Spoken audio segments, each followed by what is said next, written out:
Hello student, good morning. आज हम लोग देखेंगे गणित विषय। तो उसमें बहुत सारे फार्मूला आप लोग को बताए थे कॉपी के माध्यम या बोर्ड के माध्यम।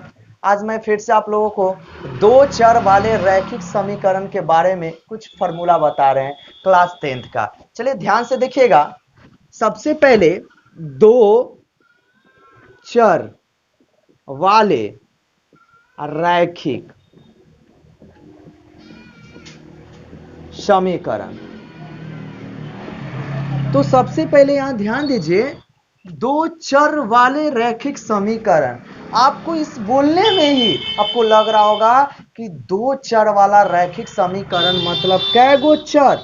दो गो चर। तो चर किसको कहते हैं? जिसका मान बदलते रहता है, मतलब ऐसा समीकरण हमें मिलेगा। लग तो रहा है कि ऐसा समीकरण मिलेगा, x प्लस वाई बराबर 0, इस तरह का समीकरण मिलेगा। तो हम लोग इस तरह का समीकरण कहां पढ़ते हैं? दो चर वाले रैखिक समीकरण में। और रैखिक रैखिक किसको कहते हैं? तो जिसका घात एक होता है और समीकरण का मतलब होता है कि बराबर में जीरो होना चाहिए, बराबर में जीरो होना चाहिए। तो रैखिक समीकरण में बहुत सारा समीकरण होता है। इसको हल करने के लिए 5 तरह का नियम होता है। 5 तरह से हम किसी भी समीकरण को हल कर सकते हैं। हम बताए थे आपको 5 तरह का, वो भी नाम आप लोग को बताए थे। क्या किसी लोग को याद है 5 तरह का नाम? सबसे पहले आपको हम बताए थे लुप्तीकरण विधि, जिसको हम लोग विलोपन विधि कहते हैं। इसके बाद हम बताए थे तुलनात्मक विधि, इसके बाद प्रतिस्थापन विधि, इसके बाद वर्ग गुणन गुणन विधि, इसके बाद अनुपात निर्णय विधि। ये 5 तरह से हम लोग किसी भी समीकरण को हल कर सकते हैं। और ये पांचों तरह का किस तरह, अगर लुप्तीकरण विधि से हल करें तो कैसे करें, प्रतिस्थापन विधि से करें तो कैसे करें, ये इस सब का वीडियो हम लोड कर चुके हैं। अभी तक आप नहीं देखे हैं तो मेरे YouTube channel Ravi Hindi and math classes में जाकर वहां देख सकते हैं। और अभी तक मेरे चैनल को सब्सक्राइब नहीं किए तो सब्सक्राइब कर लीजिए, क्योंकि जो भी वीडियो मैं डालूंगा उसका नोटिफिकेशन आप तक पहुंच जाएगा।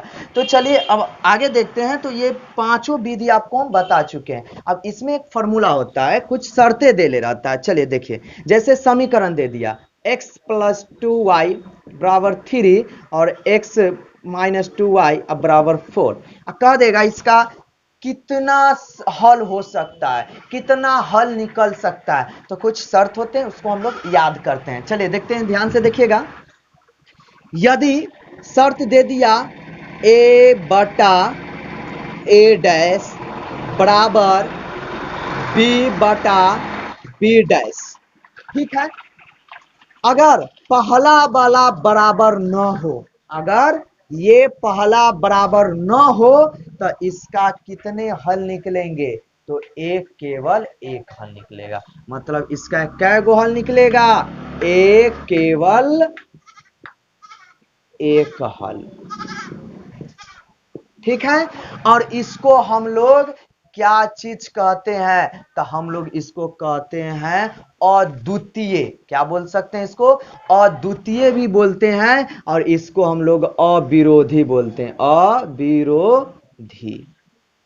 समझ में आ गया? इस हल को हम लोग अविरोधी बोलेंगे, अद्वितीय भी बोलते हैं, लेकिन ग्राफीय में इसको क्या बोला जाता है? तो इसको ग्राफीय में बोला जाता है प्रतिच्छेदी। क्या बोलते हैं?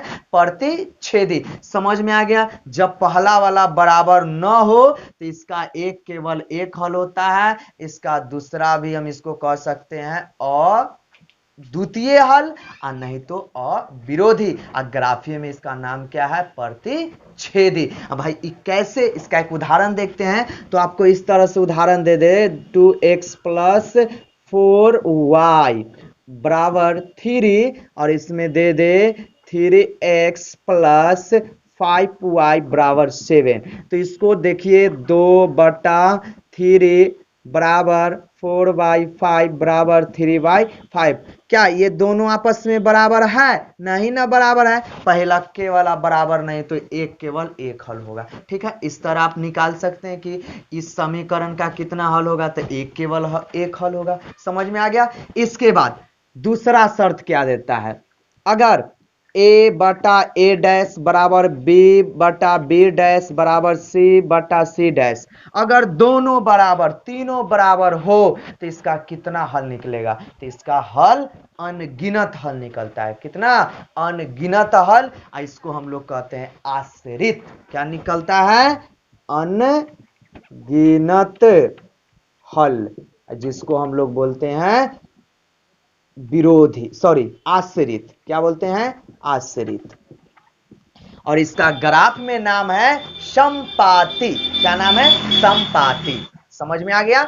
इसके बाद तीसरा शर्त होता है a बटा a डैश बराबर b बटा b डैश बराबर c बटा c डैश। ई पहला का बराबर हो, लास्ट वाला बराबर न हो, इसका कितना हल निकलता है? तो एक भी हल नहीं निकलता है, कोई हल नहीं निकलता है, जिसको हम लोग बोलते हैं विरोधी। क्या बोलते हैं हम लोग? विरोधी। इसका क्या होगा?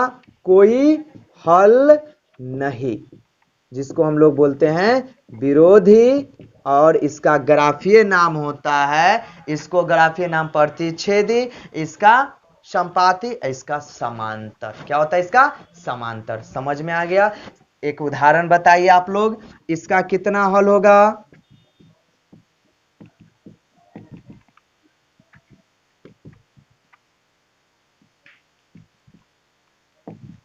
इसका कितना हल होगा? जल्दी फटाफट हल करके बताइए। कैसे हल करेंगे? तो वह a बटा a डैश, तो 2/4 बराबर 3/6 बराबर 3/6। इसको देखिए 1/2 आ जाएगा, 1/2 आ जाएगा, 1/2 आ जाएगा। दोनों तीनों बराबर है कि नहीं? इसका हल क्या होगा? अनगिनत हल। इसका कितना हल होगा? अनगिनत। क्या बोलते हैं? आश्रित बोलते हैं। ग्राफीय में इसका नाम क्या है? संपाती नाम है। क्या समझ में आया कि नहीं? दो चर वाले रैखिक समीकरण का फॉर्मूला यही याद रखिएगा। इसमें ज्यादातर आपको यही पूछा जाता है कि इस समीकरण का कितना हल संभव है, कितना हल होगा। और आपको एग्जाम में एक देता है प्रतिस्थापन विधि से हल करे, जो मेरे यूट्यूब चैनल पर मिल जाएगा आपको। चलिए हम लोग नेक्स्ट वीडियो में मिलते हैं। जब तक के लिए जय हिंद, जय भारत।